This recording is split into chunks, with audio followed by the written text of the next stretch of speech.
you for being here to the Environmental Ethics Seminar. My little brief introduction to the seminars are that these have been going on since 1983 when we started our Environmental Ethics Certificate program here at UGA, and they've been going consistently ever since. So thank you both for being here and being a part of it. I know we're all really looking forward to this. Just quick introductions. We've got Haley Rounsifer and Greg Horstmeier here. And Greg is a professional environmental engineer with Geosyntec Consultants. He's got his master's degree in sustainable energy and environmental management from Georgia Tech, and a dual bachelor's in geological engineering and geology and geophysics from University of Wisconsin-Madison. Are you from Wisconsin? I am from Wisconsin. I grew up in the Chicago area, so very familiar with Madison. And much of his professional work does center around contaminated site assessment and remediation. And then Haley is an environmental scientist with CHA Consulting. She's got her bachelor's degree in environmental studies from Florida Gulf Coast University. And her work also focuses on contaminated site assessments and remediation. And she coordinates and performs soil and groundwater and vapor investigations for phase 1 and phase 2 environmental assessments. And both of these guys are part of the Georgia Brownfield Association's Young Professionals Committee. And we've actually been talking, I was looking at our emails, we started talking about a year ago about getting Haley and Greg out here to give a talk about brownfields and the work that they're doing, because I know your organization is super active and you guys coordinate events around the state, and so really looking forward to what you guys have to say about the work that you all are doing, and hopefully we have a good discussion about ways that questions that you all have after hearing this, and then ways that UGA and students can get more involved in the work that's going on to clean up some of these sites. So I'll turn it over to you guys. Awesome. Thank you. Mike, thank you. Okay. That was a great intro from Alfie. Again, I'm Haley Rounsifer, environmental scientist with CHA. I've been in the industry for about 3 years, and I've been doing the environmental assessment and remediation work for about 2 years. I've been an active GBA member since for about 2 years, and then I was on the inaugural Young Professional Committee, the steering committee, with Greg. So that's a little side notes about me. Only side note about me, maybe I've been doing this for 8 years in the industry and part of the Georgia Brownfield Association for about 5 years, I would say, and then the Young Professionals Committee right when we started it about 2 years ago. Thank you. Put this on now. Okay, so today we're going to talk about exploring the ethics of a brownfield. So a little bit more about the Georgia Brownfield Association. So GBA is a nonprofit education and advocacy organization supporting economic development in Georgia through the sustainable redevelopment of environmentally impacted properties. So we grow this mission through collaborative engagement with agencies, legislature, officials, local businesses, and other stakeholders. So our membership is comprised of leading legal, engineering, economic, real estate development, and other environmentally focused professionals. So our next slide focuses on our corporate members, and this has an array of engineering consulting firms, law firms, other environmental focused businesses. So one of the great parts about GBA is in one room you'll find every player that works on a brownfield project from start to finish. So that's how I've got a lot out of this program, is working with people I don't work in my company internally. And a little bit more about the Young Professionals Committee. We loosely define this as a committee comprised of people who have 10 years or less of experience in the industry, or people who just switch fields in their career and are wanting to learn more about connecting and building in the industry.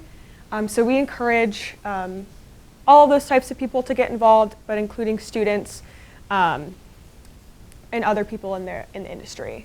So that's, and then that is the General Time Board, the General Time Project in Athens. So this was at our holiday mixer last year in Sandy Springs, Georgia. We met at a really great brewery and talked about drank and talked about other great brownfield projects that we've all worked on. So the benefits about our Young Professional Committee events is lower stakes and more casual networking. So it's a lot of young people in one room talking about how they got there, where they're going, in a little more casual settings, a lot of breweries. Also some educational opportunities. We'll have different talks beyond our annual seminar of different topics in the industry, as well as public speaking and leadership opportunities like tonight.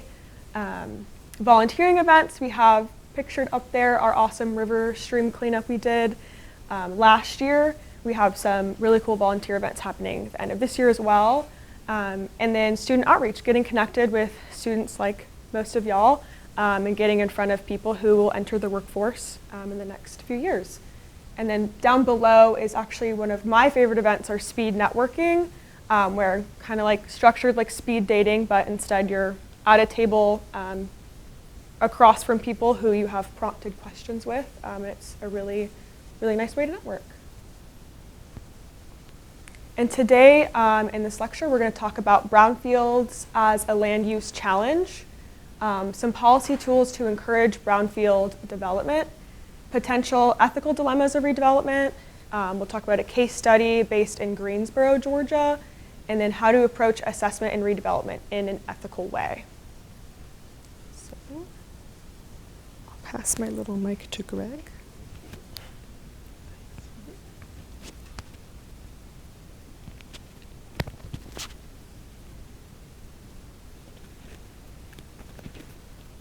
All right, thanks, Haley. So at this point, you may be wondering, what is a brownfield? So we'll first start with some definitions and some upfront kind of environmental development theory in order to set the stage for what ethics in that realm looks like.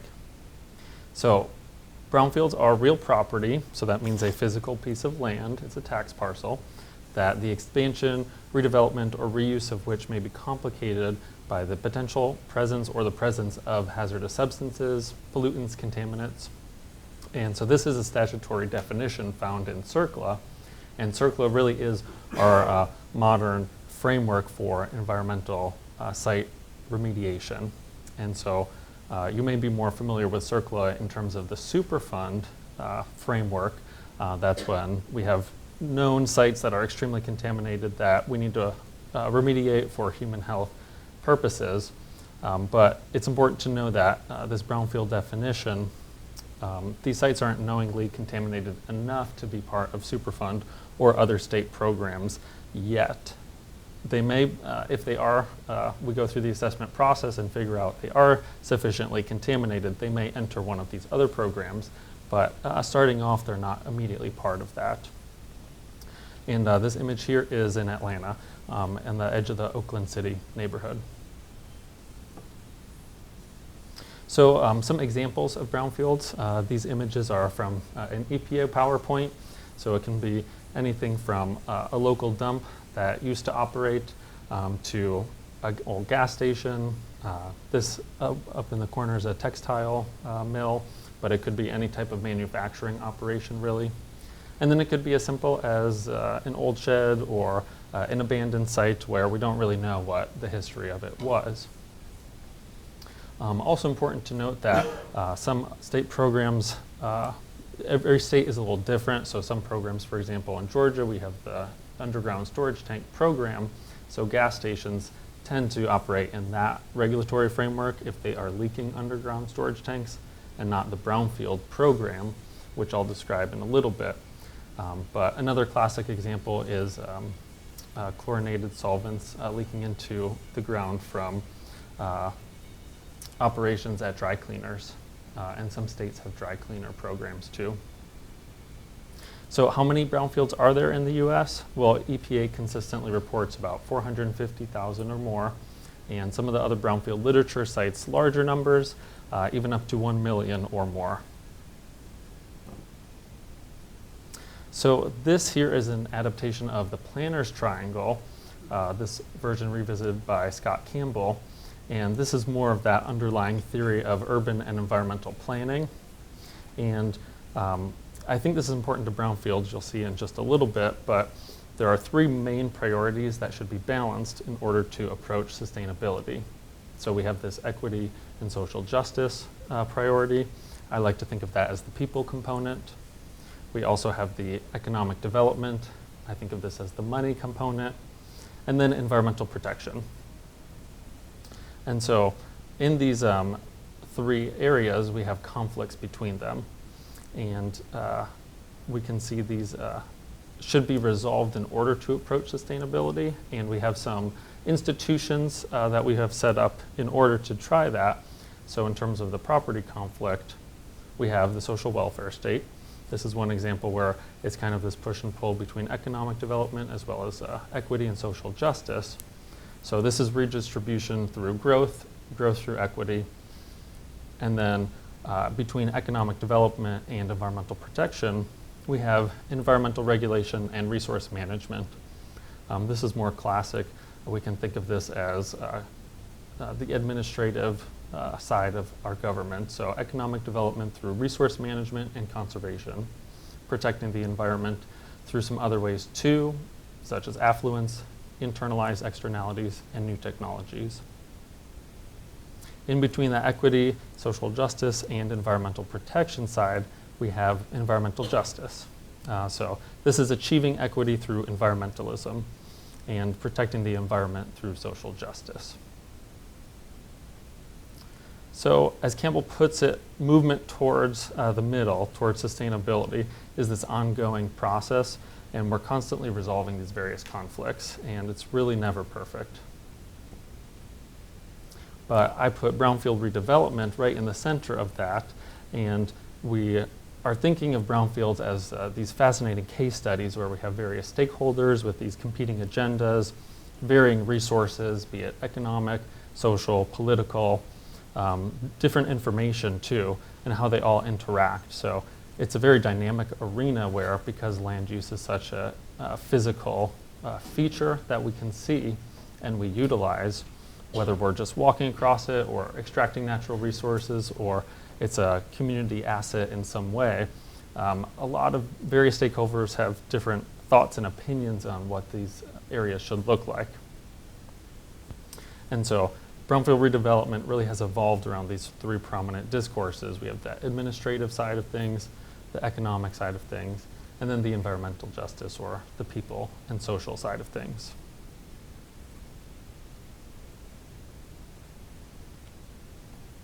Sorry, I skipped ahead. So policy tools to encourage brownfield redevelopment. So in our brownfield redevelopment context, we see that market factors are insufficient for all of these sites. There are examples, of course, of market factors are sufficient enough. We don't need any policy intervention, but in a lot of cases, we have parties worry of redeveloping these sites because there are a lot of risks involved. So risks being environmental liability is a main one. This kind of goes back to the CERCLA side of things, where if you own a property or you had some stake in existing release of contaminated materials, hazardous materials, you would be liable for the assessment and cleanup of those materials. And also uncertain cleanup costs. So contamination can take on a number of different types of media. So not only soil, we have groundwater. If things get into the surface water or sediment within rivers or harbors, and also biological media too. So all the way up the food chain through humans. So a lot of these can be very expensive to remediate, especially the groundwater part of things. We don't really know until we start digging because we can't see the subsurface. And then we can have skyrocketing costs as we see that is a large problem and also very difficult to remediate some of these areas. Also, some of these areas, brownfields do tend to be in disinvested neighborhoods or deindustrialized areas. This is kind of where that social component of that comes in too, because parties, developers, for a primary example, are looking for a return on investment. And so if they're not seeing that in every one of their sites that they're developing or redeveloping, they may bypass it. So why we need programs? So first and foremost, that human and ecological health. So that's EPA's goal, the State Environmental Protection Division's goal, and our goal as environmental consultants. Also, we've seen time and time again that reuse is a true community benefit, being able to put these spaces back into the hands of communities and giving it as an asset to them. And we'll go through some examples of what that might look like later. And also discouraging greenfield development and urban sprawl. So this is a classic example of, in this image here, you see this old industrial area, and we want to reuse that space. If it's not being utilized, we want to turn that into some benefit for the city, the county, what have you, rather than just going out onto the fringes and taking these green fields or these undeveloped land and just turning that immediately into development. So there are two main paradigms when it comes to brownfield cleanup and redevelopment incentives. We have that public good component, and this is really where EPA comes into play. A lot of their program is involving competitive grants, and those grants are generally prioritized for communities and sites that demonstrate compelling needs or sites that can catalyze nearby redevelopment. And these compelling needs, those can vary over time. It's interpretive.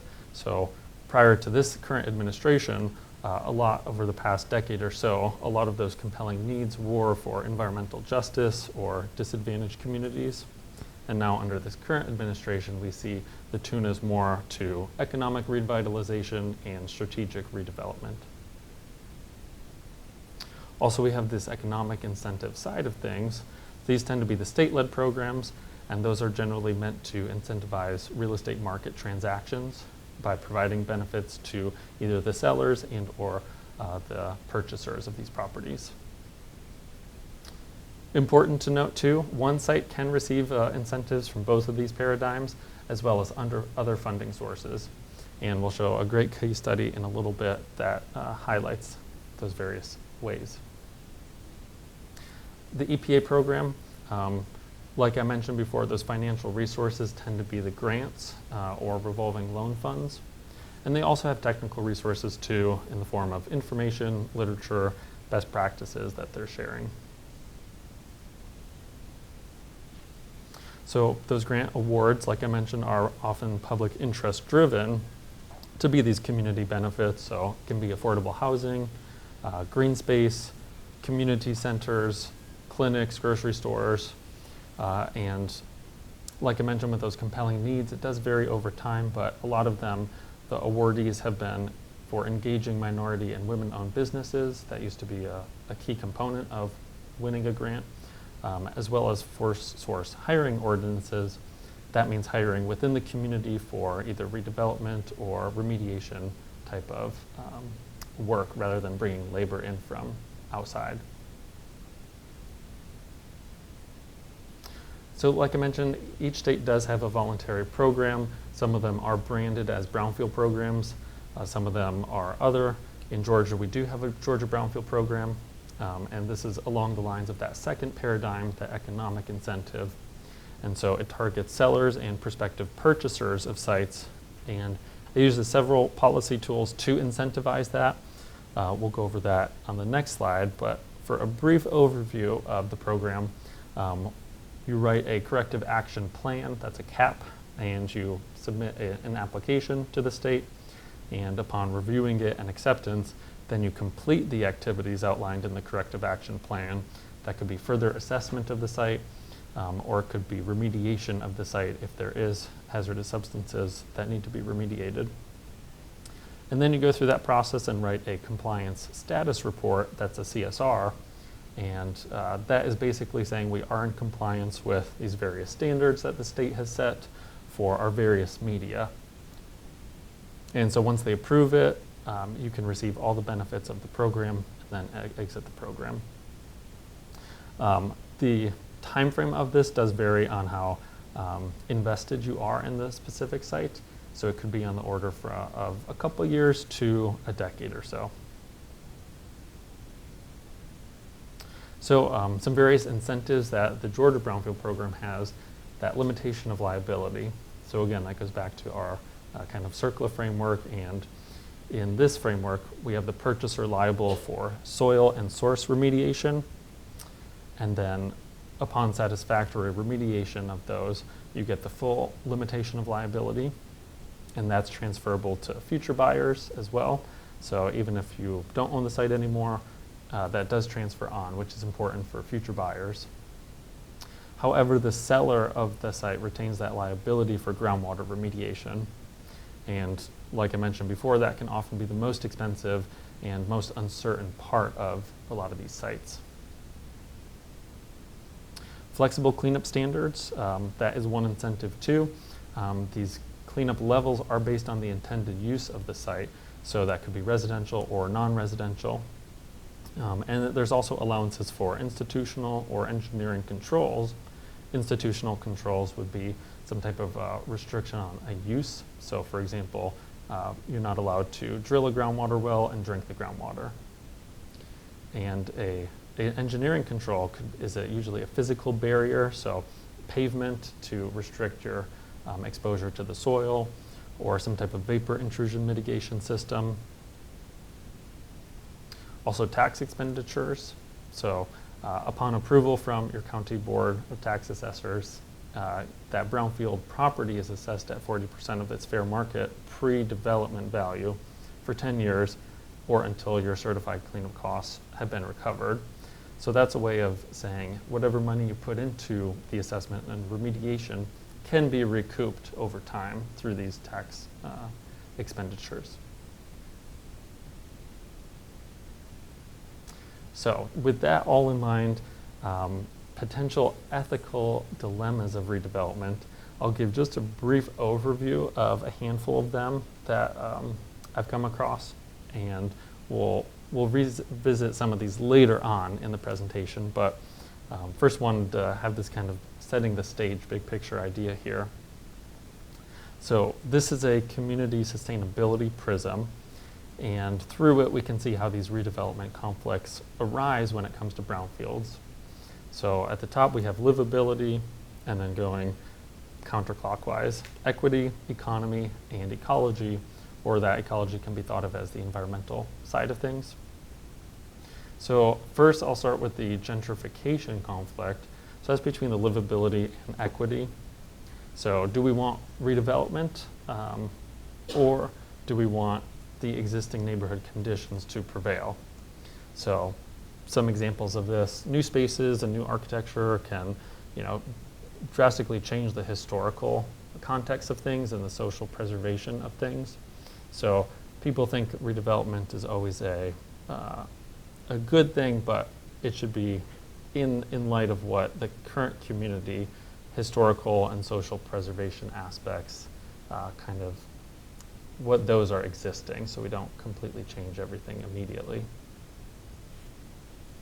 The development conflict, in this line, the equitable development versus environmental ideas here, or non-redevelopment or restoration of these areas. So one example could be, should we put up affordable housing in this area versus restoring a degraded river? So there are arguments for both, of course, and the local context and their needs should really be driving these decisions. Property conflict, this could be equitable distribution of resources and opportunities. So affordable housing versus market rate housing. This is kind of a classic example of that property conflict of, should we make this affordable housing based on certain types of groups, only certain groups will be able to benefit from this use, or do we let the market take over and whatever housing prices, be it condos or apartments or townhomes or homes, let that drive what the prices should be. Our green cities conflict, this is really the built versus the natural environment. So we can think of this as a paved versus non-paved surfaces. And in the context of brownfields, like I mentioned, we have those engineering controls, which can be used often. Should we be, for example, paving over a large parking lot, maybe 1/4 of an acre, in order to limit contact with these contaminated soils? Or instead, should we be remediating these soils in order to make this a green space or a garden or something for the community or more landscaped area? And again, these decisions should kind of be based on what the local community and ordinances and the folks using this space, what their ultimate intentions are. Growth management conflict between that livability and economy area. So this is a quality of space versus our unrestricted growth. So brownfields in general tend to limit this conflict because we're reusing these areas that were previously used rather than a greenfield where we have to do new development. And then our resource conflict. This is kind of that classic example of economy versus environmentalism. Are we going to be using these areas for economic purposes, profit purposes, or should we be restoring these areas for environmental protection, restoration, restoring a degraded ecosystem? There's value in that too, rather than economical choices. So that was all to kind of set the stage for brownfields and ethics. And then now Haley will walk us through a case study where a lot of these concepts have been integrated.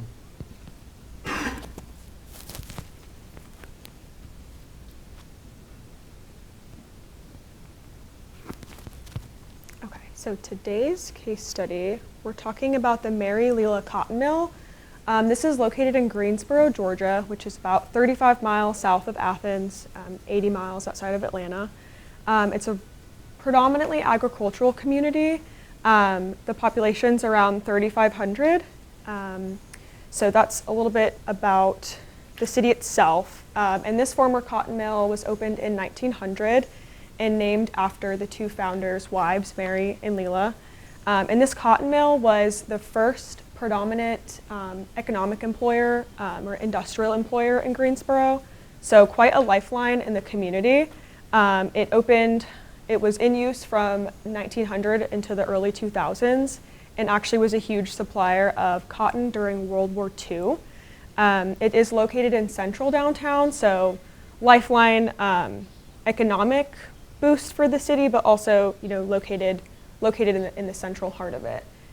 So big picture, we've got an old industrial cotton mill in downtown Greensboro in use for 100 years and laid vacant for about 5 to 7 years. And this is a picture of the mill in its prime.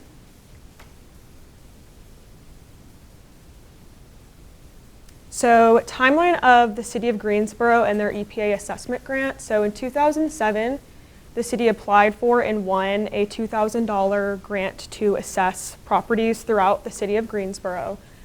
They had several target properties in mind, but they used $115,000 of it on this Mary Leela Mill property, which is pretty significant. So with this assessment grant, they hired consultants to come in and perform a phase 1 and phase 2 assessment. So the phase 1 assessment is looking at what historically was this property used for, what's around it, could there be contamination? And when this leads, to yes, there might be in soil, groundwater, vapor. That leads to a phase 2 assessment when you're coming up with a plan to test the soil, groundwater, and so forth. So consultants went to the site, performed the phase 2, and actually found contamination just in the soil. So the groundwater did look fine, and that didn't indicate any possible soil vapor intrusion or vapor intrusion from the groundwater. So stuck just to soil, and it was the run-of-the-mill, no pun intended, contaminants in industrial textile mills that we find in the state of Georgia. So semi-volatile organic compounds and metals in the soil, as well as lead-based paint and asbestos-containing materials in the existing structures. So that's kind of what was found when the property was assessed. And we don't know the exact timeline, and also just to preface, neither Greg nor I have worked on this property. We met with a contact through EPD who was a project manager on this site. and he helped us tell this story. So the timeline's not incredibly clear from when assessment started to when cleanup happened, but I will talk about that in the next slide. So in 2007, the city is applying for this grant. They have this grant, they assess the property, and there are these, there's a developer involved who they're imagining the mill to be high-end housing. So with this story and vision of high-end housing in downtown Greensboro, other stakeholders in the community are now buying properties near the mill site in and around it to support that vision of high-end. So, picture luxury apartments and the coffee shop below and a department store or a store across the street. That's kind of what this developer and the adjacent stakeholders had in mind. One thing led to another. The initial developer stepped down and a new one came in, and they envisioned low-income housing. So this kind of was different from that initial vision and led to pushback from stakeholders and other community members who had invested in the nearby properties.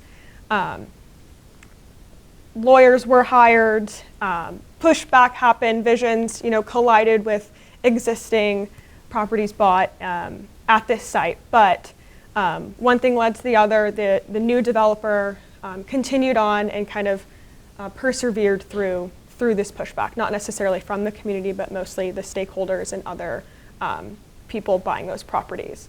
So our EPD contact made a great point that this is a great example of how stakeholders with a vision can hinder development and the timeline and schedule, because we know this assessment happened in 2007, but it wasn't until 8 years later when the cleanup actually happened. So between those 8 years, meetings with lawyers, meetings with developers, consultants, additional testing happened to kind of get a clear picture of how they can take the next step to clean up this site.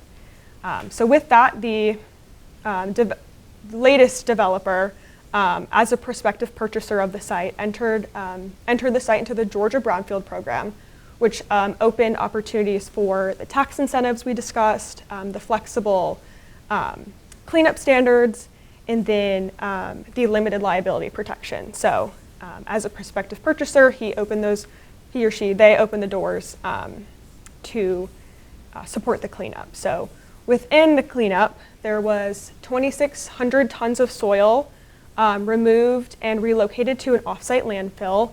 According to our EPD contact, this was overkill. It wasn't what was necessary under the program. They just kind of wanted to cover all their bases.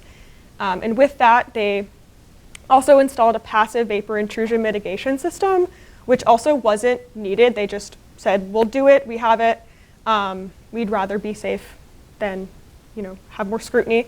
So that was installed, which is a great method to just have in a property like that. They also utilized the Type 5 risk reduction standards that Greg had talked about as an engineering control. So that's a way to mitigate costs and not excavate and remove tons of contaminated soil. Instead, you can keep known contaminated soil and have an engineering control, such as, in this case, the parking lots and sidewalks are the physical barriers between possible exposure to the contaminated soil. So they utilize that in the parking area of the apartments to come. They also were able to use the residential Type 1 risk reduction standards, which is a flexible standard that's calculated based on the certain constituent of concern, so that they could clean it up to a concentration that was related to the residential use it was going to be. There was also an environmental covenant recorded as an institutional control. So this was attached to the deed that groundwater can't be used at the property. So that's living with future owners that groundwater cannot be used. And with that, there's also a yearly monitoring and maintenance plan in place. So the property is inspected yearly, and the Georgia Geos portal, which you can upload, or there's uploaded public reports. I actually checked. They do submit their annual reports yearly and inspect the property. And another kind of additional thing they did was there was soil contamination near the bank of a stream north of the property. And so they went ahead and removed that soil and had ways to mitigate and restore the stream bed just to be as safe as they can. So our EPD contact was really impressed with this particular site and how they kind of had what they needed to do within the program, and they did even more of that, probably to make sure they were covering all their tracks as far as the possible scrutiny from other stakeholders. We also know that they did take advantage of the tax incentives, and they did submit a cost report to get the taxes back from related environmental costs, not including attorney fees though. We don't know if they got 100% of it, but we do know that they submitted that report and took advantage of it. So that's kind of the big picture of how the cleanup happened. So now we'll talk about the redevelopment. So like I said, 2007, we're assessing the site. We know there's contamination in the soil. 8 years later, 2013, they're rezoning the property, working to clean it up, remove contaminated soil, have their respective risk reduction standards in place. So then in 2013 is when the building started happening. So the owner and developer also took advantage of the Georgia Department of Community Affairs low-income tax credit program. So this is a way to also have tax incentives for making these lofts available to people and families who make between $15,000 and $30,000 a year. So another tax incentive by Georgia, and that the owner took advantage of. And in 2016 is when the lofts open, and nearly all of them are energy efficient, which is pretty cool for a building that old, and cool for new and old buildings these days. And they also were able to keep a lot of the historic features, including the exposed brick we see, the original wood floors. They also were able to strip all of the lead-based paint off of the original water tower, reseal it and repaint it. And also the high arched windows, which are pretty cool. They did such a great job that in 2018, the Georgia Trust for Historic Preservation awarded them the Chairman's Award, which highlights amazing preservation of Georgia's historic resources. So pretty cool story of keeping the integrity of a historic building and just kind of reinvigorating it in the community. And just to summarize what makes the Mary Leela Lofts a Brownfield success story is, one, the human and ecological health were protected and on the forefront the entire time within assessment, the vision, that's the number one step, as well as successful redevelopment of underutilized spaces in the community.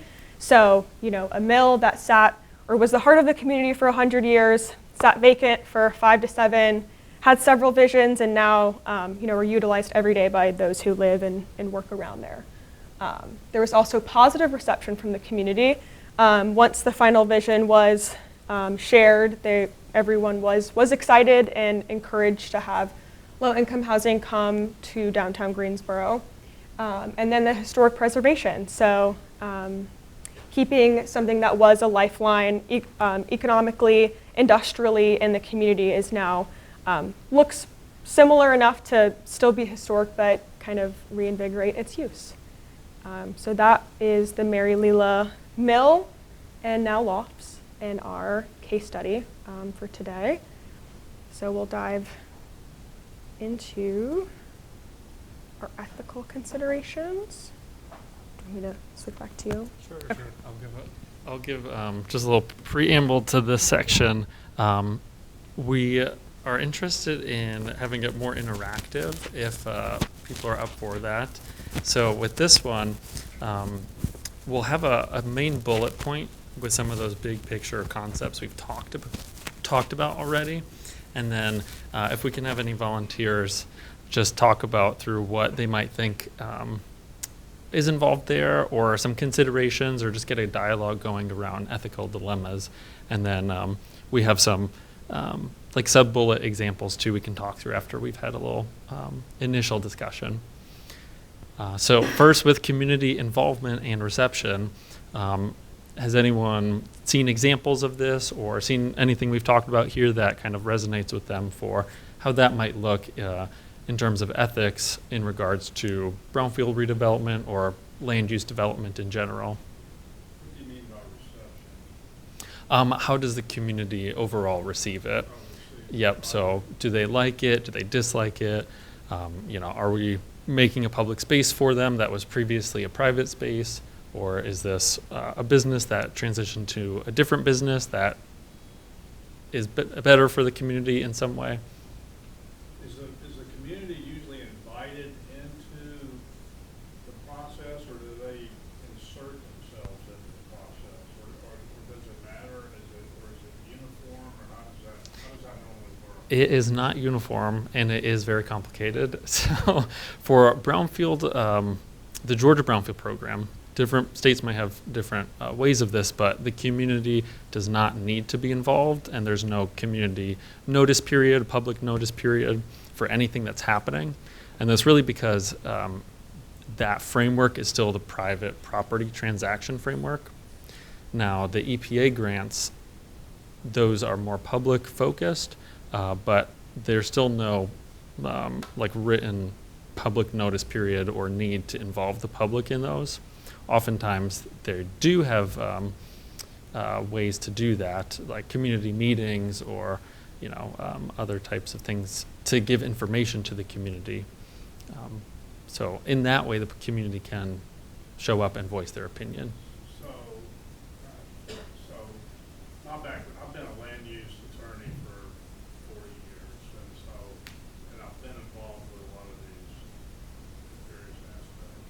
So it ranges from the community getting involved in a positive way versus slap suits when they try to get involved and they're sued because the local governments don't want the community involved, and the local governments are in bed with the developer coming in, and they're just trying to get as much money for the project as possible. They don't want anybody.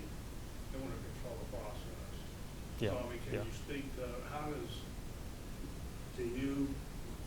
when you get pulled into that process, how do you navigate between like basically open government versus non-open government? Do you get involved with that at all? How do you sort of navigate that? Yeah, so I'm thinking of some EPA grant implementation in which sometimes the consultants are hosting meetings for the public to do knowledge sharing or getting information from the community or seeing what they think about various types of redevelopments. So that's in terms of the Brownfield framework where my mind goes.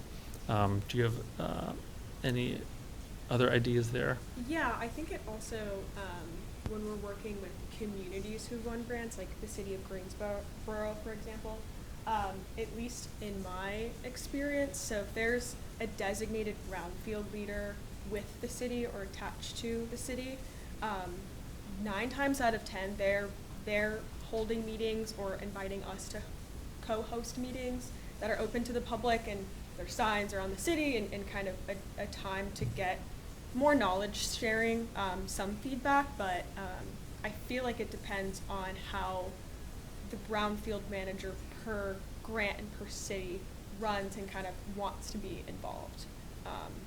That's kind of what I've seen. So I have a question. So I have to imagine, if assuming that stakeholders are involved and they're coming and they're hearing about this brownfield contamination, I suspect a lot of them are learning a lot of new stuff about contamination that maybe they suspected was there, but they didn't know. And I wonder, how do you navigate not scaring people beyond a reasonable level, and trying to kind of definitely be transparent, but also manage fear related to the contaminants that these stakeholders might be proximate to? Yeah, it's a great question, and it's a lot of education starting from square one of here's what the site was used for, here's the assessment that we've done, here's what we found, and why that might be an issue, why that might be hazardous to human health and the environment. And then talking about the framework that we operate in to assess the risks, assess what exposure pathways there might be. So be it, dermal exposure from touching the soil or consuming the soil children sometimes do that. So that needs to be assessed, or drinking the groundwater, or swimming in a lake or a river that has contamination. So talking about those exposure pathways, and then ways that we might mitigate those risks through remediation or just monitoring. We're collecting data throughout the process to see, is this changing over time, or is this stable, or is this increasing at dangerous levels. So I think it's a long process of education throughout years. Now, with that information flow, have you ever been caught where your report goes to whoever the authority is, and then the report is edited, so to speak, then, they want to sort of mitigate the overall presentation of the project, and it's not really it's a different report than what you handed to the authority, and they basically say, look, we don't want to his point, we don't want to Scare people. overly excite the community, so we sort of tap it down a little bit in this area. I mean, have you found yourself, speaking of ethics, have you ever found yourself to say, no, the report needs to be the report? I mean, have you ever found yourself in that situation? I myself have not, just because it's so informative, the reporting that we do. It is here's the facts, here's the concentrations that we found.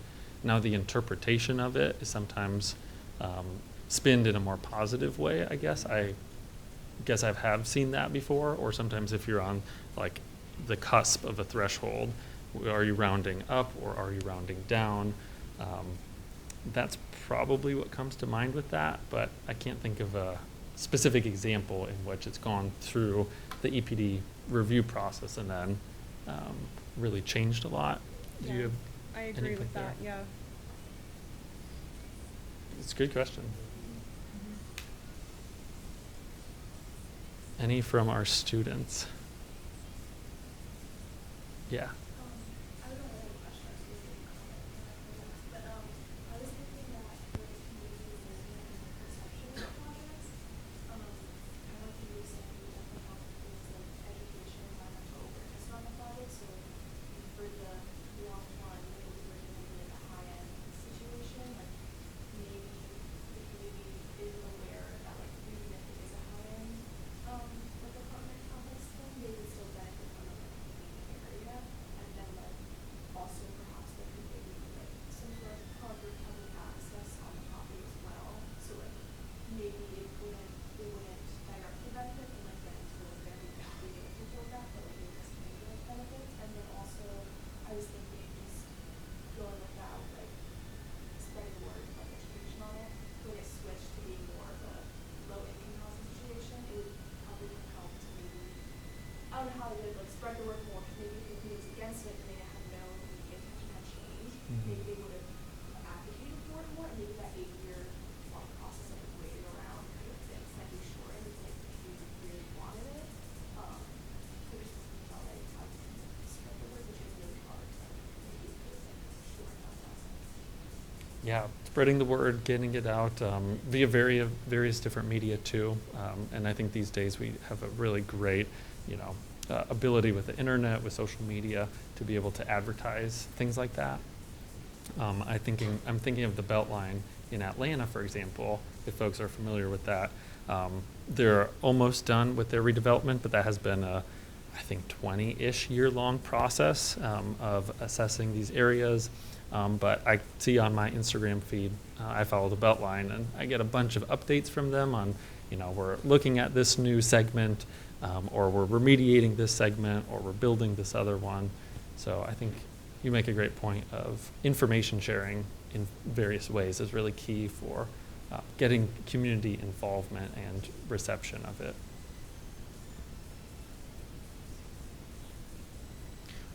In the interest of time, we will click through and just bring up maybe some other ideas here or topics. So within this, who is meaningfully involved in providing input and making decisions? I know we've touched on that before, but sometimes with information sharing, you're just speaking to someone, whereas it could be beneficial to also receive their input, receive their knowledge of the area, how they navigate it, and what they want to see from it. Also, we've touched on this too. Will it be viewed as a community asset, and for whom? Not all of these spaces are created equally for every community member or stakeholder to use. So how does that play into the decision making for what the end use of these sites are?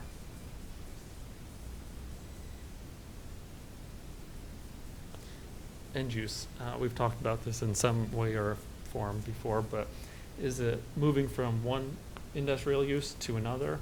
And if it is that actually a benefit for the community? Is it building jobs maybe? Or, you know, if we're building, I'm thinking of like a renewable energy plant or a battery making facility. Like, could that actually be a positive benefit for the community? Or is it just moving into something that the regional community doesn't want, and should we be thinking of what in fact they do want?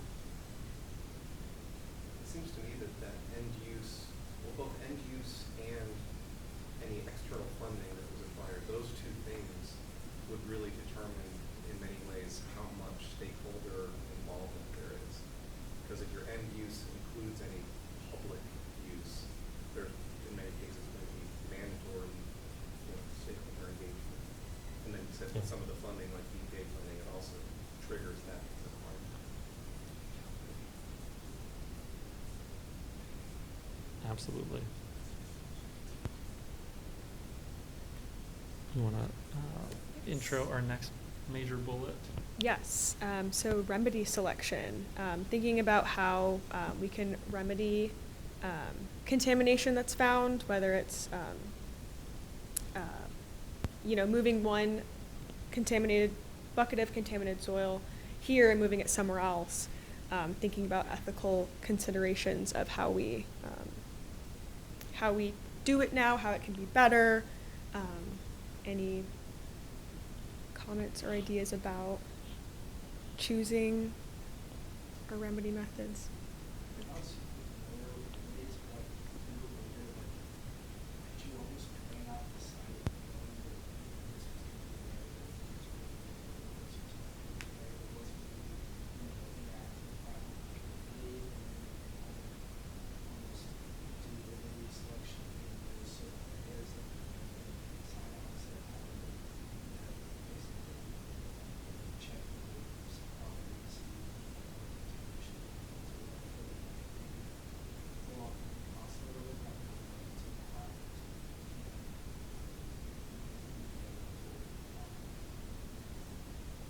Yeah, I know it's definitely not a requirement, and it's pretty organic as like the end use of the site.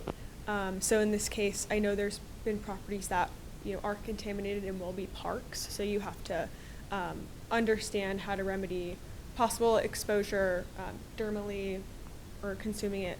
So I think that's a great point. There seems to be foresight into this is the property end use. How we can usually mitigate costs. It's all usually money is the driver.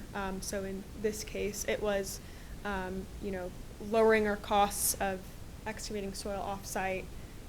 Looks like using a remedy like the Type 5 engineering control to pave contaminated soil. So that's a good idea. I know I'm not usually involved in that. How the developer or once they start redeveloping the site will make those selections, but I'd like to think there's a lot of planning that goes into it. I don't know if you agree. Yes, and just building off of that, it is beneficial to have that end use in mind. So we find like the more successful redevelopments do tend to have that end goal and are thinking about the site strategically and not just saying we're going to remediate every single molecule here because we need to go to residential standards here. Well, maybe this portion of the site is meant for residential and should have that. And then most of the other site here is non-residential, or we can pave a parking lot over the most contaminated area. I think a sort of practical concern that comes to mind for me, so we're talking about removing 26,000 tons of soil. That obviously needs to be replaced. So where is the soil you're using to replace that coming from? And what sort of indirect land use change would result as a consequence of that? Yes, so they will bring in clean fill soil, which from my understanding comes from other, not necessarily always a cleanup scenario, but soil that's been tested under the certain standards, residential risk reduction standards, if that's what it's being used for. So kind of like this world of soil that needs to go somewhere that can fit into the different fill areas. I don't know where it's usually sourced from. Do you know? Borrow pits. Okay. So then that would be like surface mining, aggregate mining, that type of thing. So there's environmental impact that comes from Right. the source of the fill that's replacing it. Right. I also just have a question. In your work, when you're deciding for whether that's okay, the soil needs to be removed, or we can use the secondary Type 5. selection Mhm. and pave over, and there's still contaminants in that soil. How would you control for something like leaching of those contaminants down into the water table? Because you're obviously protecting from germinal contact, but it's still a pretty big concern if I'm not wrong. You're not wrong. Mhm. That's spot on. And there's different risk assessments we can do, and different leaching tests we can do. So we'll go get samples, and there's like a toxicity characteristic leaching potential, a standard potential leaching potential test that you can do. And if you do sufficient testing and you can prove that this in fact is not leaching under our in situ conditions, then it is safe to leave in place. But if it isn't, then you'll need to figure out where you need to take it out. But you're right, Yeah. leaching to groundwater is a big exposure potential pathway. I would guess, wait, I'll touch on one more thing that you mentioned with that sourcing from different areas. So it's one big consideration if you have a large area that needs to be remediated. Should you treat it in situ right there in place? So there's different soil mixing techniques you can do to mix it with chemicals or biological microbes to eat away at some of these contaminants. Or there's a variety of other types of in situ remedies to treat it in place rather than just defaulting to we're going to activate it and put it in a landfill. Question. So that soil you take away, where does it, I don't know if you guys know, like where would it go, and does it get treated and put back? Like, is that a possibility?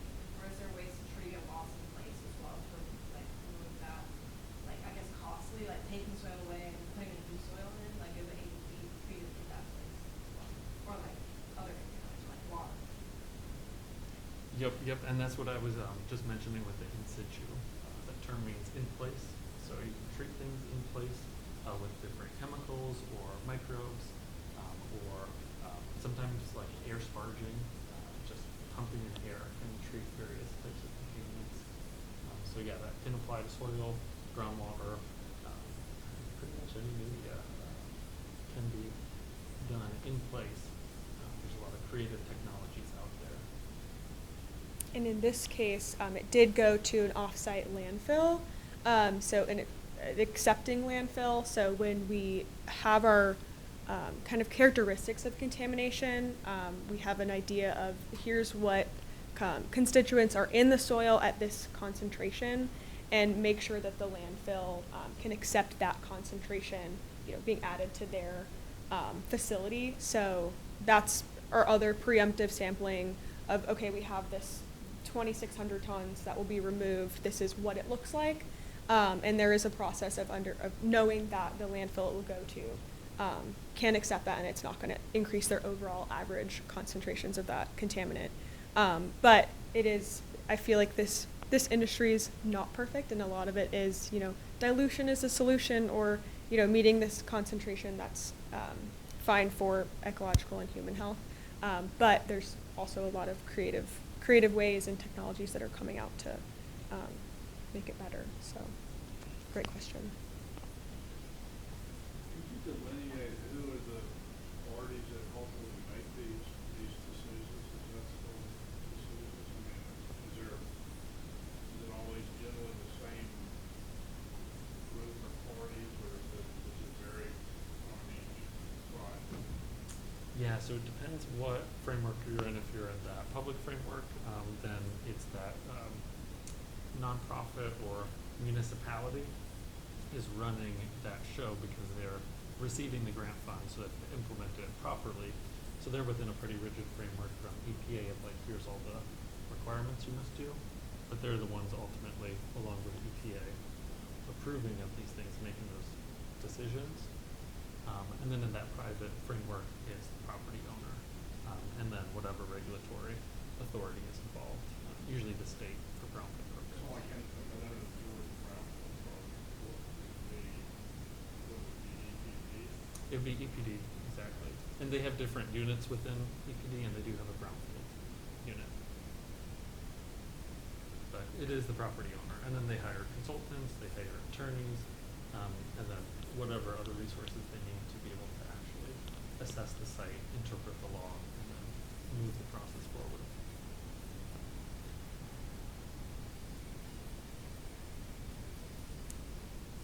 Okay, so into, One more I'm sorry.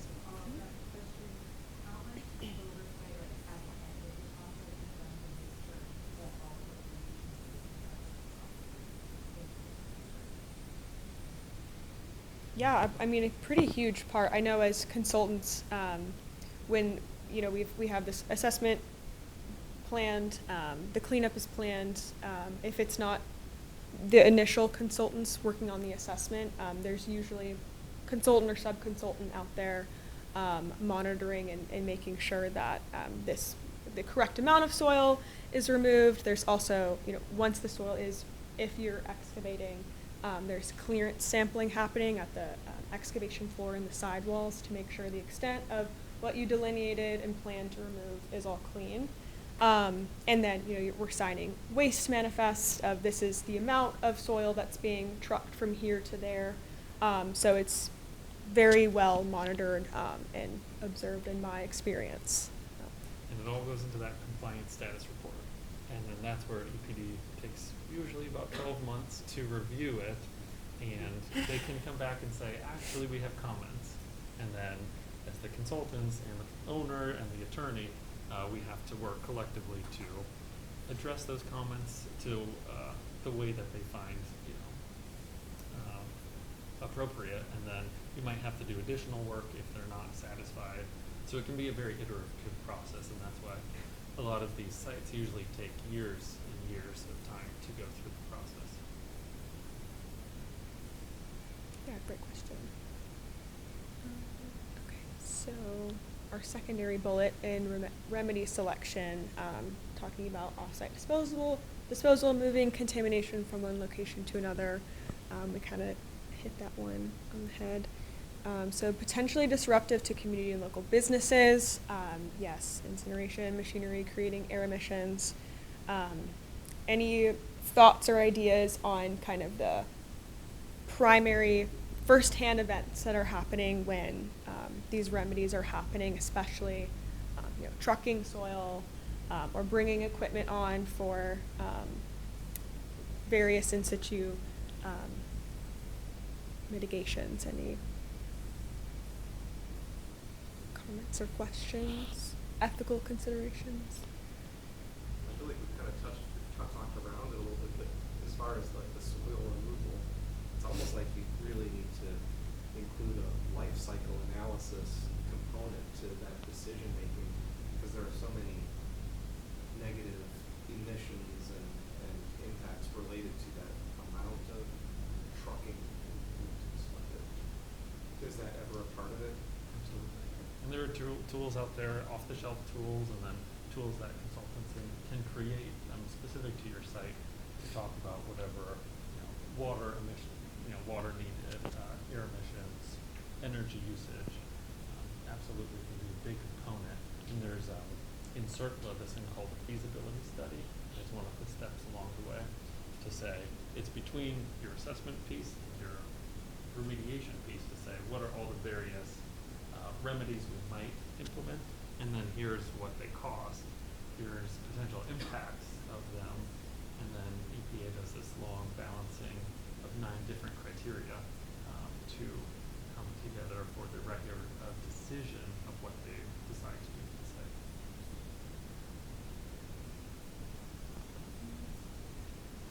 So, does this work when people are coming from, is it usually done by something that are more specialized than like your regular contractors that would do construction, and then like are there more risks of community all of these as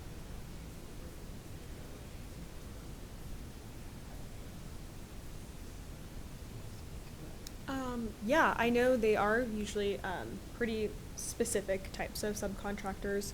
And that's actually a great question. I'm not really sure if like technological components are in place to monitor air quality or kind of levels related to the removal. I don't know. Yeah, I would say so. There's this thing that we have to do called HAZWOPER. It's an OSHA requirement, and it's like a 40-hour training. That if we I'm go to familiar. contaminated sites, you have to get this long training. And then that's just the tip of the iceberg, because if you are actually doing the remediation work, you have to get other specialized training, and sometimes you're wearing like basically a hazmat suit to conduct the cleanup. And so there is a lot of training that goes into that. So those contractors are very, very specialized. And then, yeah, as far as like monitoring, they do have air monitoring like initiatives and setups along the way to make sure that whatever you're doing isn't going to negatively impact, well, for sure, like human health and ecological health of that. And then I think also just in general, like EPA Clean Air Act emissions. And so those are for like really big types of remediation projects. If we're scooping up, 10 cubic yards or maybe even a few hundred cubic yards, it's not really going to get to that level of scrutiny. But if you go to these massive types of remediation projects, then you're going to have to make sure you're balancing all of the other statutory requirements: Clean Water Act, Clean Air Act, NEPA, various other, Endangered Species Act. A bunch of other environmental laws in place.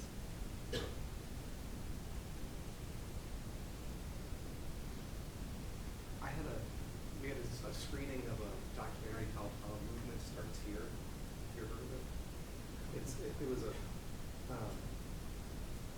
Brownfield related, it was more of a like environmental justice, because it kind of in many ways predates a lot of the Brownfield kind of understanding, or even CERCLA. But it was a community in North Carolina, and it was documented that there was contamination near their community, and the, let's say, developer agreed to clean it up, but instead of taking it to a accepting landfill, they basically, I think it might have been water contamination, but they basically collected it, and then literally as they just started driving down the highway and open up the spigot on their truck. This was back in like the 60s, so it was like pre a lot of regulatory oversight, but they ended up transferring the contamination to dozens of miles of roadside, and it was a huge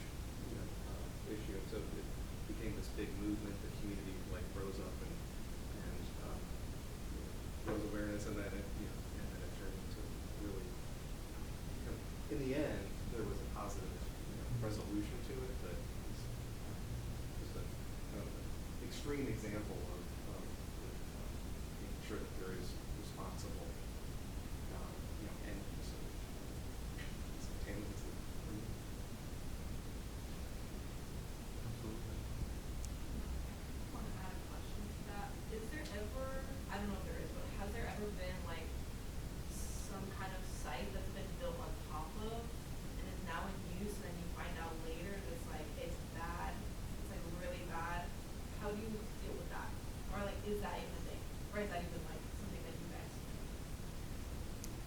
is a thing. It unfortunately happens. Yeah, I haven't experienced it personally, but I know in Atlanta, that's definitely a common theme of this was built on top of industry that's now residential, and it's changing. And as you're drilling down, 20 feet or 50 feet, you're finding layers of past contamination of past use, signs of past use. But I don't know if you have more to speak on. Yeah, just a couple more. Groundwater is your classic example of this because it is traveling slowly, but it is always migrating, and so that can often come under existing structures. And one thing you can do is, if you're still using that space for whatever you still want to use it for, you can install a retroactive vapor intrusion mitigation system if there is a vapor pathway from contaminants in the groundwater migrating up. You get that with volatile organic compounds. Things like metals, though, those don't volatilize. So if that's underneath your site, then oftentimes if that site that had the release is still in a regulatory program, they'll have you institute those institutional controls. Here it's called the Uniform Environmental Covenants Act. So then you just put on the deed of your property this land use restriction that says you can't drill and extract the groundwater. Yeah, there are a lot of lawyers involved in all of these things. Okay, should we step through another one?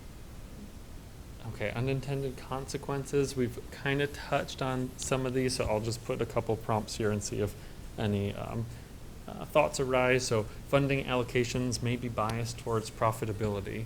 This is really in that public use EPA framework, but there have been, not in all EPA grant situations, but a few occasions where they've come under fire for giving the grant allocations to areas that are biased towards profitability as opposed to a more fair and equitable distribution of those funds.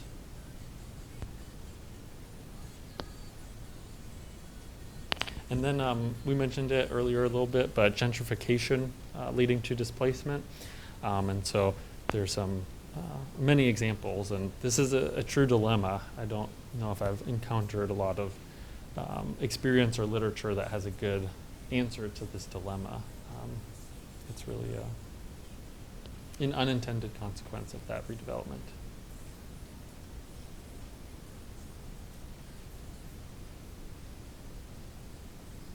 One big question, maybe we can pose this based on what we've talked about, are the economic incentives that we've mentioned, Georgia Brownfield program or otherwise, ethical and sufficient for redevelopment?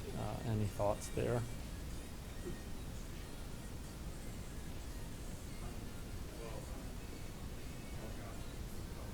Sure, let's hear them. Well, I mean, the saying goes that, we've become a society that socializes the cost of development and privatizes the benefits. And I think this could be alleged at this whole program. The reason that this stuff is present is because, for whatever reason, either regulations didn't exist or they were bypassed, and somebody in the past has done something bad, and now this generation has to deal with the impacts of that. And so there's benefits, obviously, to clean it up, somebody else's mess. But I think now more than ever, the system has been, I think, has been sort of taken over by it's more privatized, I would say, and so that most of that benefit is going to developers and away from, I'd say, public goods and more towards the private sector. And I think as it continues to do that, I think it's losing a lot of its public benefit. So I don't know how because, I think you're always gonna have people that spin it, that, we're doing all this great stuff for society, and there's all these public benefits, but when you drill it down, they're really not there, or it's just sort of window dressing. So, I feel for what y'all are doing. Y'all are doing great work for what y'all do, but I think it's another system's probably being abused. Anyway, that's my 2 cents worth. Yeah, I think in a nutshell, what you're asking is, should we put more effort on pursuing the people who created the contamination, or should the investment be in kind of letting them off the hook and focusing on cleaning up now? Like, it's not a complete trade-off, but there is a, which one is going to get the end result better? The people that create it all, they just go bankrupt. They say, here, this sure That is does often now, and time. I'm gonna go develop someplace else under another, LLC or something, so. Anyway. I think it's a good question. I'm curious about that. What happens when the company goes bankrupt and they just leave it behind? That's why we have a lot of these brownfields. A lot of them are abandoned sites, or, you have a company who was a dry cleaner and they realized, oh, we have a big mess here, but we're going to go bankrupt, or we're going to move because we don't want to deal with this. Yeah, I mean, the Georgia Brownfield program is, of course, in that economic paradigm. So it is because of a property transaction that it enters the program. So the person on the other end of it who's buying the property does want it to become return on investment for themselves. So I don't know if I've seen a lot of these sites go into a true public use space. That's, I think, more on that EPA side of things, with those municipalities or the nonprofits who administer or who utilize those funds. So I think it is decently fair to say that a lot of them in that economic paradigm are after money. And I'm going to return to that. The Beltline is a great example of that, where a lot of properties along there are brownfields because it was an old rail corridor and then other industry. And so a lot of developers have come in and built townhomes, apartment complexes, condos, or mixed-use space, and they're making a ton of money off of it. And it's an extremely popular part of Atlanta. Kind of going off of that, it kind of seems like there is enough economic incentive to just do it, like pick up this land and clean up the soil and everything just so you can put something on it to make a lot of money. There's not a lot of incentive to like maybe do it more ethically, like maybe you do that in like in these like something that's more like commercial or high-end residential, but maybe the surrounding area has a big housing crisis issue. And really, it'd be most beneficial to do low-income housing there, but where's the incentive to do it? In this area, a certain percentage, it has to be like low-income housing. But this will be like, look at the surrounding area and be like, this is the issue here, so if you want to buy this thing, you can put some commercial, but like that percentage should be the community, instead of just being like, whatever you want, as long as you can put this work. That is where local ordinances and local development authorities come into play. And of course, some don't do that, but some do that. And I know in Atlanta, the neighborhood planning units are involved with the Beltline development, and the Beltline, Atlanta Beltline Inc. itself is committed to X number of affordable housing units along their corridor within their influence, I guess, and some other types of things like that. So they are a nonprofit, just for full disclosure.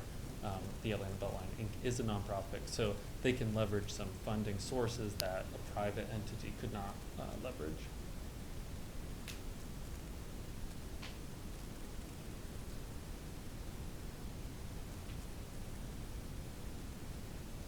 I'm going to step through.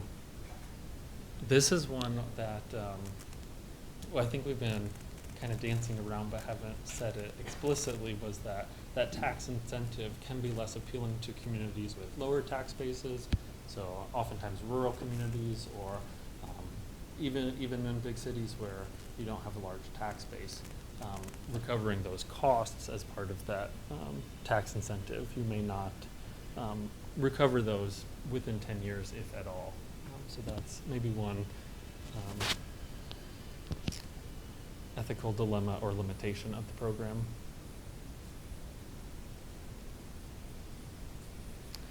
Limitation of liability for groundwater contamination, we've also kind of talked about it. Will it ever be remediated, or does it need to be?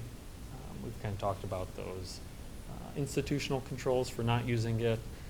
What if the seller of the property can't fund it for whatever reason? They don't have the resources, or they're bankrupt, it's an abandoned site. It's a dilemma. Food for thought. Yeah, food for thought. I know professionally it was interesting to hear, what happens when groundwater contamination is found, and being told, well, unless it's this much, you kind of just leave it be, or there's no studied or indication of volatilizing into the soil and into the air, and kind of like soil vapor, the mitigation systems passively, or the way that's kind of redistributed from a building into just the open air through dilution. It is just interesting how much it's evolved through my manager's career and people, their life through their career, for what's to come. But it is a little jarring to hear kind of the solutions to these things. So just my own antidote to that.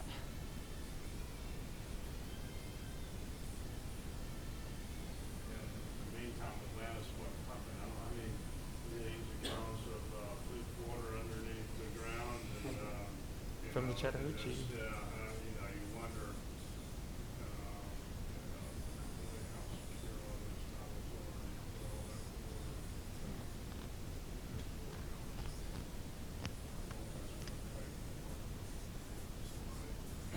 downgrading from all that, all lawsuit,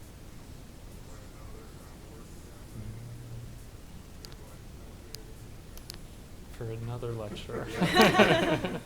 more work for you. Yeah, plenty of work. Do you want to lead us through the conclusion? Yeah.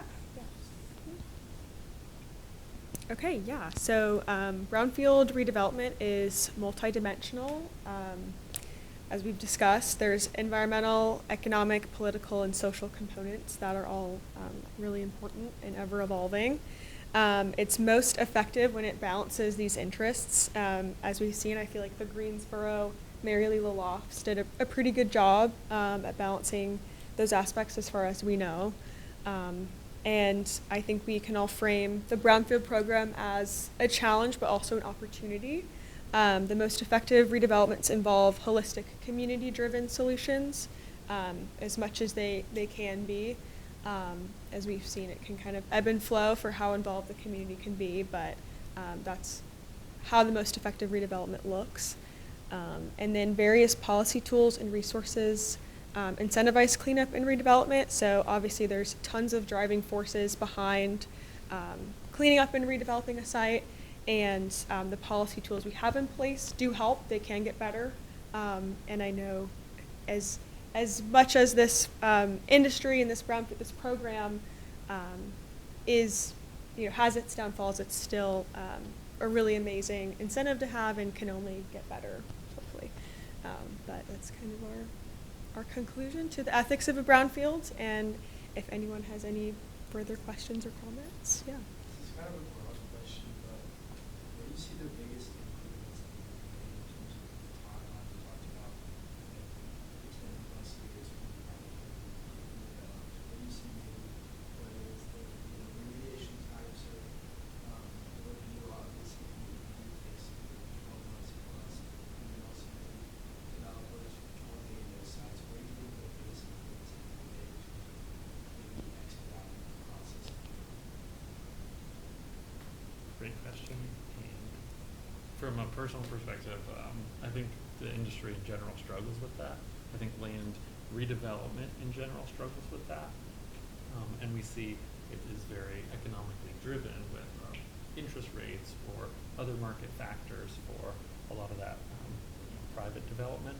So in my mind, the assessment itself can take a while, but I think it's really that review process with all the stakeholders, getting the agency on board with what you're doing, and then the remediation itself usually is pretty quick, but it's a lot of these steps in between of like, who owns the site, what do they want to do with it, or does someone want to buy this, and then eventually, you know, you go through that process, and then getting all the stakeholders on board with their comfort level for the site, because there are so many uncertainties there.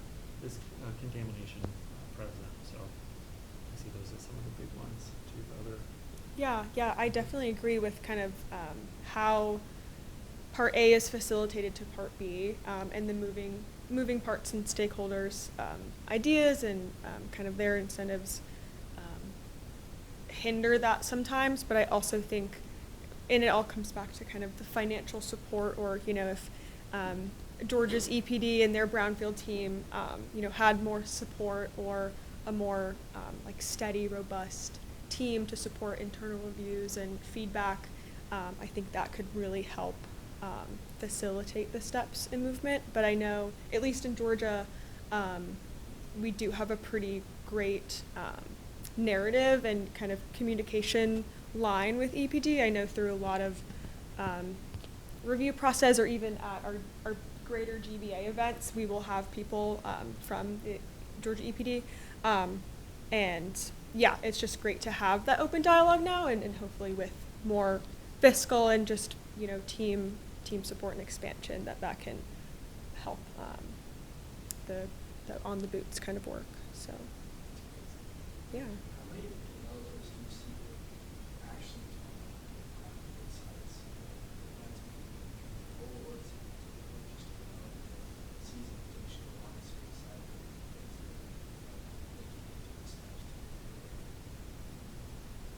that I've seen some that their business model is targeting brownfields, and I've seen some where their business model is targeting everything but brownfields, and then a little bit in between. So I think it really depends on what their business model is, but I have seen those various different. I don't know how big these sites can get, but is there ever like times that there are multiple developers on one site, and how do they work together? Do they work together? Do they have separate plans for what they want it? Like if one developer is doing like the upper half, one's doing the lower half, like how do they do that? If I don't know. So once you're in the program, you have to be the purchaser of the site. But before that step, if you're thinking of buying the land, you can go through this due diligence period, which usually for commercial property transactions is in this like 60, 90-day time frame. And you can decide based on the environmental aspect, but also in that time you're doing your own like financial return on investments, or you know, we can put X number of townhouses here or X number of units here, or we're going to recoup that money back fast enough. So that step is usually involved before you enter any of these programs. But developers do have various ideas for different properties. So like one developer, if you're buying a property, you're buying a whole thing, right? Like you can't split it up. Be like, I want to work on it. Then you would have to go to the city and break that up into multiple tax parcels. So that can be done. I can think of examples where that has been done, but then that's usually a longer process. And then it's usually because that one developer doesn't want to buy this massive, potentially contaminated site. Or maybe it's 100 acres, and they actually only want 20 acres. Well, we're a little bit after 7, so I think officially we should end and say thank you very much for coming out here. It's been great, and I love this. And also, if you're not in any hurry, I would say maybe you guys can stick around if anyone has any, other questions or conversation. And these guys talk a bit more. But officially, I wanted to bring us to a close in case people had to run to their next thing. So thank you all, and thank you guys especially for coming out. It's been great. Thank you so Thank much. you.